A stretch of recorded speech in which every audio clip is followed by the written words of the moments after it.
আসসালামু আলাইকুম রহমতুল্লাহ। আশা করি সবাই ভালো আছেন। আমি Nasir Ahmed Dafel, managing partner and co founder 7A accounting and advisory services. এখনকার দিনের one of the most important topic and talk about topic হচ্ছে যে এআই কি আসলে একজন বুককিপার বা অ্যাকাউন্টেন্টের রিপ্লেসমেন্ট হতে পারে কি না। তো আজকের এই ভিডিওতে আমি আমার অ্যানালিসিসগুলো আসলে তুলে ধরার চেষ্টা করব।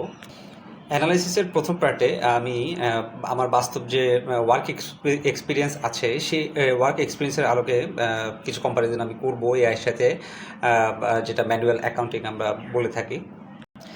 যেহেতু আমরা বুককিপিং এবং অ্যাকাউন্টেন্ট হিসাবে বিভিন্ন ক্লায়েন্টের প্রিমিসেসে কাজ করি, তো সেক্ষেত্রে দেখা যায় যে কোনো ক্লায়েন্টেরই দুই রকমের সিস্টেম থাকতে পারে। একটা হচ্ছে হয় সে ম্যানুয়ালি সব কিছু মেনটেন করে, দ্যাট মিনস যে তার সেলসগুলো সে কোনো রেজিস্টারে মেনটেন করে, ক্যাশ যে ট্রানজ্যাকশন হচ্ছে সে কোনো রেজিস্টারে মেনটেন করে, পারচেসগুলো, তারপরে তার ডেলি যে ট্রানজ্যাকশনগুলো হচ্ছে সেই ট্রানজ্যাকশনগুলো সে কোনো রেজিস্টারে মেনটেন করে। এরপরে সে সেই ট্রানজেকশনগুলো থেকে সে ট্রায়াল ব্যালেন্স করে যাওয়া কিনা ম্যানুয়ালি, অ্যান্ড দেন সে খাতা কলমে মানে বা রেজিস্টারের মাধ্যমে ইউজ করে সে রেকর্ড থেকে সে তার ফাইন্যান্সিয়াল স্টেটমেন্টগুলো প্রিপেয়ার করে। আবার কিছু ক্লায়েন্টের ক্ষেত্রে এমন হয় যে সে টোটালি অটোমেটেড যে সিস্টেম আছে সেখানে সে তার ইনপুটগুলো দেয় এবং ইনপুট থেকে আলটিমেটলি সেই সফটওয়্যার তাকে trial balance, notes to the accounts and financial যে স্টেটমেন্টগুলো তার রিকোয়ার্ড সেগুলো সে অ্যাকচুয়ালি প্রিপেয়ার করে দেয়। তো দুটি ক্ষেত্রেই কিছু জিনিসের মিল আছে, আবার কিছু জিনিসের অমিলও আছে। তো প্রথমে আসি মিলগুলো যেই বিষয়গুলো আছে সেই বিষয়গুলো নিয়ে একটু কথা বলি। প্রথমত ম্যানুয়াল হোক বা আমি অটোমেটেড যে সিস্টেমই ইউজ করি না কেন, আমাকে কিছু জিনিস করতে হবে। প্রথম কথা হচ্ছে আমার ডাটা এন্ট্রি।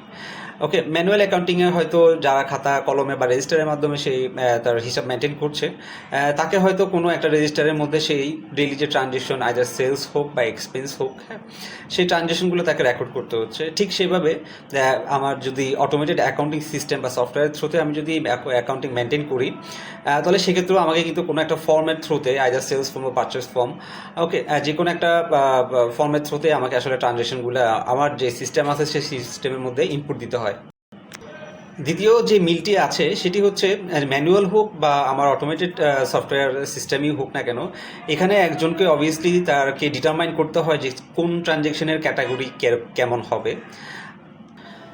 আমি যেটা বুঝেছি সেটা হচ্ছে যে কোনো ট্রানজ্যাকশনে অ্যাকচুয়ালি আমার যদি ডাবল এন্ট্রি মেনটেন করি তাহলে আমার দুইটা লেজার হেডকে মিনিমাম আমাকে হিট করতে হয়। তার মানে আমার একটা ট্রানজ্যাকশন কোন দুইটা লেজার হেডকে হিট করতেছে সেটা আমাকেই সেট করতে হবে, বা অ্যাজ অ্যান অ্যাকাউন্টেন্ট বা বুক কিপার যিনি কর্মরত থাকবেন না কেন, যার রেসপন্সিবিলিটির আন্ডারে থাকে না কেন, তাকে আসলে জিনিসটা সেট করতে হয়। তাহলে যেটা বোঝা যাচ্ছে যে আমার ম্যানুয়াল অ্যাকাউন্টিং হোক বা আমার অটোমেটেড সফটওয়্যার থ্রুতে অ্যাকাউন্টিং সিস্টেম যেটাই মেনটেন করি না কেন, একজন অ্যাকাউন্টেন্টের যে নলেজ সেটা দুই ক্ষেত্রেই খুব বেশি অ্যাসেনশিয়াল। তো এখন আসেন দ্য ম্যানুয়াল অ্যাকাউন্টিংয়ের সাথে আমার অটোমেটেড যে অ্যাকাউন্টিং সিস্টেম বা সফটওয়্যার আমরা ইউজ করি, সেই ইউজ করার মধ্যে আমার আসলে কী অমিল আছে। অমিলগুলোর প্রথম যে মেজর অমিল সেটা হচ্ছে financial statement preparation. Manual accounting সিস্টেমে দেখা যায় আপনার অনেকগুলো রেজিস্টার মেনটেন করতে হচ্ছে, যা অনেক আসলে হ্যাসেল যে কোনো মানুষেরই জন্য, হ্যাঁ, এবং সেটার জন্য দেখা যায় যে যথেষ্ট পরিমাণ স্টাফ আমার কি রাখতে হয় প্রত্যেকটা খাতা মেনটেন করার জন্য। তো ডকুমেন্টারি ওয়ার্কের প্রেশারটা অনেক বেশি বেড়ে যায়, যেটা কিনা আমার অটোমেটেড যে সফটওয়্যার আমরা ইউজ করি সেই সফটওয়্যারে যদি আমি জাস্ট ডাটা ইনপুট দিই তাহলে সেক্ষেত্রে সেখানেই রেকর্ড হয়ে যাচ্ছে। যদিও কিছু ক্ষেত্রে অবভিয়াসলি আমাদেরকে ডাটা মেনটেন করতে হবে ইন হার্ড কপি ফর্ম। এবং ম্যানুয়াল অ্যাকাউন্টিং সিস্টেমে আপনাকে অবভিয়াসলি আপনার ফাইন্যান্সিয়াল স্টেটমেন্টগুলো, ব্যালেন্স শিট বলেন বা ইনকাম স্টেটমেন্ট বা ক্যাশ ফ্লো, যে এই স্টেটমেন্টগুলোই আপনি প্রিপেয়ার করেন না কেন সেগুলো কিন্তু আপনাকে ওই হাতে কলমেই প্রিপেয়ার করতে হচ্ছে। কিন্তু অটোমেটেড অ্যাকাউন্টিং সফটওয়্যারগুলোতে যেটা হয় যে আপনি একবার যদি ট্রানজ্যাকশনগুলো রেকর্ড করেন এবং প্রপার ওয়েতে ক্যাটাগরাইজ করেন, তাহলে সে কিন্তু আপনার হয়ে সে balance sheet, income statement, cash flow স্টেটমেন্টগুলো জেনারেট করে দিচ্ছে। অ্যানালাইসিসের সেকেন্ড পার্ট হলো যে বুঝা কখন অটোমেশন আমার জন্য থ্রেট হবে আর কখন আমার জন্য এটা অ্যাকচুয়ালি ফ্রুটফুল হবে। তো এটা অ্যাকচুয়ালি ডিপেন্ড করে টোটালি যে আপনি অটোমেশনের সাথে কীভাবে নিজের স্কিলকে আপনি ইন্টিগ্রেট করছেন। কারণ যে কোনো টুল অ্যাকচুয়ালি অপারেট করতে গেলে একটা জিনিস মাথায় রাখতে হবে যে অটোমেশনের ক্ষেত্রে আমি কখনো আমার কন্ট্রোলটাকে আমি অটোমেশনকে দিয়ে দিব না, আমি কন্ট্রোল করব এবং অটোমেশন আমার হয়ে আমার যে কাজগুলো আছে এগুলো আমাকে সহজ ওয়েতে আমাকে সে কী করে দিবে, প্রিপেয়ার করে দিবে, ফিনিশ করে দিবে, বা আলটিমেটলি আমার যে গোল সেই গোলে আমাকে পৌঁছানোর জন্য সাহায্য করবে। ফর এক্সাম্পল, যারা কুইক বুক অনলাইন অ্যাকাউন্ট ইউজ করছেন তারা হয়তো জানবেন যে ওখানে আপনি ব্যাংক প্যানেলে গেলে আসলে ব্যাংকিং ট্রানজেকশনগুলো আমি ক্যাটাগরাইজ করতে পারি, ম্যাচ করতে পারি, ট্রান্সফার করতে পারি ব্যাংক টু ব্যাংক। তো সেক্ষেত্রে কুইক বুক তার যে এআই আছে সেই এআইকে বেসিস করে কুইক বুকের যে ট্রানজেকশন আপনি রেকর্ড করছেন সেগুলোর সাথে কম্বিনেশন করে কিছু ট্রানজেকশন ম্যাচ দেখায়। আদতে দেখা যেতে পারে যে কিছু ট্রানজেকশন হয়তো অ্যাকুরেটলি ম্যাচড যে আপনি রেকর্ড করছেন ট্রানজেকশনগুলো সেগুলোর সাথে, অথবা দেখা যাবে যে সে কোনো একটা স্পেসিফিক নাম্বারকে ধরে সে ব্যালেন্সটাকে ম্যাচ দেখাচ্ছে, কিন্তু আসলে আপনার যে ট্রানজেকশন অ্যাকচুয়ালি ইনকার্ড হয়েছে সেই ট্রানজেকশনের সাথে ম্যাচ ট্রানজেকশনের কোনো মিল নেই। কারণ আপনি যদি অন্ধ হয়ে যদি আপনি কুইকবুকের একে ডিপেন্ড করে আপনি বিলিভ করেন এবং ট্রানজেকশন রেকর্ড করেন, সেক্ষেত্রে খুব বেশি চান্স থাকে যে অ্যাকচুয়ালি আপনার ট্রানজেকশনগুলো প্রপার ওয়েতে ক্যাটাগরাইজ হবে না। হ্যাঁ, তো সেক্ষেত্রে ভুল রিপোর্টিং হওয়ারও চান্সটা অনেক বেশি বেড়ে যায়। সো এখানে বুঝতে হবে যে এআই তখনই আমার বন্ধু যখন আমি সেইটার সম্পর্কে নলেজ রাখি এবং যখন আমি তাকে আমি কন্ট্রোল করতে জানবো। আর তখনই শত্রু যখন অ্যাকচুয়ালি আমার সেই এআইকে অপারেট করার মতো কোনো নলেজ নাই, স্কিল নাই, এবং আমি টোটালি তার উপর ডিপেন্ডেন্ট, সে আমাকে চালাচ্ছে রেদার দেন আমি তাকে চালাচ্ছি। এখন as an accountant or bookkeeper এই সিচুয়েশন ওভারকাম বা আমি এআইকে কীভাবে আমি আমার ক্যারিয়ারের সাথে স্কিলের সাথে আমি ইন্টিগ্রেট করতে পারি।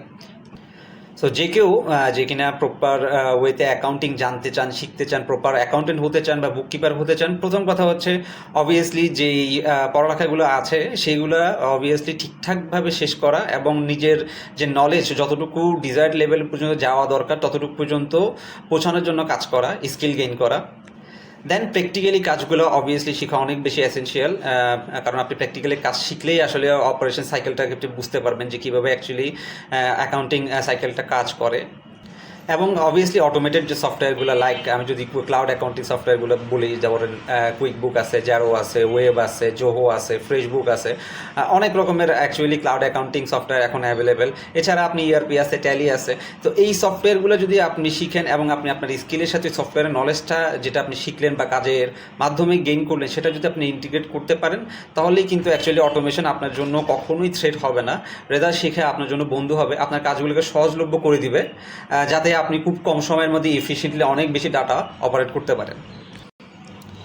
তো আমরা যেহেতু 7 অ্যাকাউন্টিং অ্যান্ড অ্যাডভাইজরি সার্ভিসেস নামে একটা বুককিপিং এবং অ্যাকাউন্টিং ফার্ম নিয়ে কাজ করছি বিগত 5 বছর ধরে, তো আমরা অ্যাকচুয়ালি মানে আমাদের প্র্যাকটিক্যাল এক্সপিরিয়েন্স এবং আমাদের যে পাস্ট হ্যাসেল, এই হ্যাসেল থেকে একটা জিনিসে মানে বারবার আসার চেষ্টা করছি যে কীভাবে যারা অ্যাকাউন্টিং নিয়ে পড়ালেখা করছে বা যারা চাকরি বাকরিতে অ্যাকাউন্টিং সেক্টরটাকে চুজ করতে চায় বা প্রফেশনালি বুককিপার বা অ্যাকাউন্টেন্ট হতে চায়, আমরা তাদের জন্য কিভাবে একটা লার্নিং কোর্স ডিজাইন করতে পারি।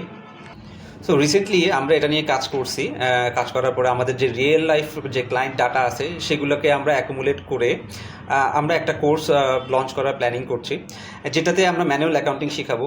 ম্যানুয়াল অ্যাকাউন্টিং বলতে আমরা যেখানে ডাটা রেকর্ড থেকে শুরু করে এক্সেল ফরম্যাটে ডাটা রেকর্ড থেকে শুরু করে আমরা ultimately ledger preparation, trial balance preparation, balance sheet, income statement, তারপরে cash flow, changes in equities and notes, ultimately একটা ম্যানুফ্যাকচারিং অর্গানাইজেশনকে আমরা আমাদের এই কোর্সের বেস ধরে আমরা এই ম্যানুয়াল অ্যাকাউন্টিং সিস্টেমটাকে আমরা স্টুডেন্টের কাছে তুলে ধরবো, যাতে করে যারা অ্যাকাউন্টিং নিয়ে পড়ালেখা করছেন বা অ্যাকাউন্টেন্ট হতে চান নিয়ার ফিউচারে, যাদের তেমন একটা প্র্যাকটিক্যাল এক্সপিরিয়েন্স নাই, তারা যাতে ইন হ্যান্ড একটা প্র্যাকটিক্যাল এক্সপিরিয়েন্স এই কোর্সের মাধ্যমে পায়।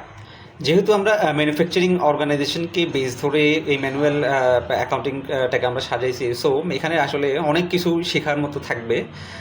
একটা প্রপার অ্যাকাউন্টিং সাইকেল কীভাবে কাজ করে এই ম্যানুয়াল অ্যাকাউন্টিং যদি আপনি শিখেন, তাহলে অবভিয়াসলি আপনি খুব বেশি জানতে পারবেন। এবং আপনাদের মনে হয়তো কোশ্চেন আসতে পারে যে এই অটোমেশনের যুগে আমরা কেন ম্যানুয়াল অ্যাকাউন্টিংটা শেখাচ্ছি। প্রথম যেই আনসারটা আমার সেটা হচ্ছে যে আমি একটু আগে যখন বললাম যে আপনি অটোমেশনের ক্ষেত্রে একটা জিনিস মাথায় রাখতে হবে, যাতে সফটওয়্যার আপনার উপর কন্ট্রোলটা না নেয়। এখন সফটওয়্যার আপনার উপর কখন কন্ট্রোল নিচ্ছে সেটা জানার জন্য আসলে আপনাকে আগে ইন হ্যান্ড প্র্যাকটিক্যাল এক্সপিরিয়েন্স দরকার, যেখানে আপনি বুঝবেন যে আসলে আদৌ আপনি কি সফটওয়্যারের কন্ট্রোলে আছেন কিনা নাই। তো ম্যানুয়াল অ্যাকাউন্টিং সিস্টেম করলে যেটা হয় যে ডাটা রেকর্ড থেকে শুরু করে আলটিমেট ফাইন্যান্সিয়াল স্টেটমেন্ট প্রিপারেশন পর্যন্ত সব কিছু আপনার কন্ট্রোলেই থাকে। থাকে।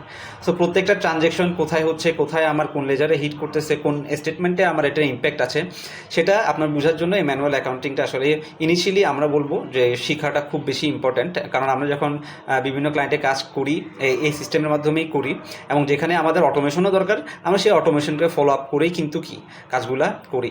সো আমরা যে জাস্ট ম্যানুয়াল অ্যাকাউন্টিংয়ের উপরে ডিপেন্ডেন্ট অথবা অটোমেশনের উপর ডিপেন্ডেন্ট তা না, আমাদের যে কোনো সফটওয়্যার বলেন বা যে কোনো সিস্টেমে বলেন, আসলে আমাদেরকে কাজ করতে হয়। সো আমাদেরকে সেভাবেই ক্যাপেবল রাখতে হয়। কোর্সের যে পরবর্তী পার্ট, সেই পার্টে আমরা কুইকবুক এবং জেরোর এই দুইটা সফটওয়্যারে আমরা ইউকে একটা ক্লায়েন্ট যারা কিনা সার্ভিস ওরিয়েন্টেড, সেই ক্লায়েন্টের ডাটা 6 মাসের ডাটাকে আমরা ইন্টিগ্রেট করে আলটিমেটলি আমাদের প্ল্যানিং হচ্ছে যে ক্যাচ আপ করা 6 মাসের প্রিভিয়াস ডাটা, এবং ওখান থেকে আমার balance sheet, financial statement prepare করা। আশা করি যারা জয়েন করবেন এখান থেকে অনেক বেশি উপকৃত হবেন, ইন হ্যান্ড প্র্যাকটিক্যাল এক্সপিরিয়েন্স হবে, সেটা আইদার আমার ম্যানুয়াল ফরম্যাটে হোক বা আমার অটোমেশন ফরম্যাটে হোক। কারণ দুইটাই আলটিমেটলি যেহেতু অটোমেশনের যুগ, আমাকে অটোমেশনে যেতেই হবে। কিন্তু আমাকে যেটা অবভিয়াসলি করা খুব বেশি ইম্পর্টেন্ট, আমাকে আগে স্কিলটা গেইন করতে হবে যাতে আমি আমার কন্ট্রোলটা সফটওয়্যারের উপর রাখতে পারি, অটোমেশনের উপর রাখতে পারি, যাতে সফটওয়্যার বা অটোমেশন আমার উপরে যাতে কন্ট্রোলটা না নেয়। সো ইন কনক্লুশনে আমি যদি বলি, এআই অ্যাকচুয়ালি আমার জন্য কখনোই থ্রেট হবে না as long as I am skillful. আমি তাকে কন্ট্রোল করতে পারি, আমি তাকে প্রপার ওয়েতে ইনপুট দিতে পারি, এবং আমি আলটিমেটলি তাকে থেকে আমি প্রপার ওয়েতে আমার আউটপুটটা আমি গেন করতে পারি।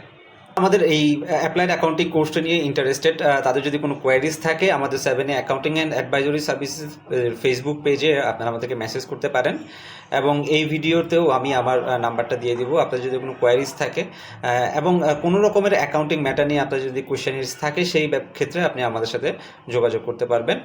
সবাই ভালো থাকবেন। আসসালামু আলাইকুম।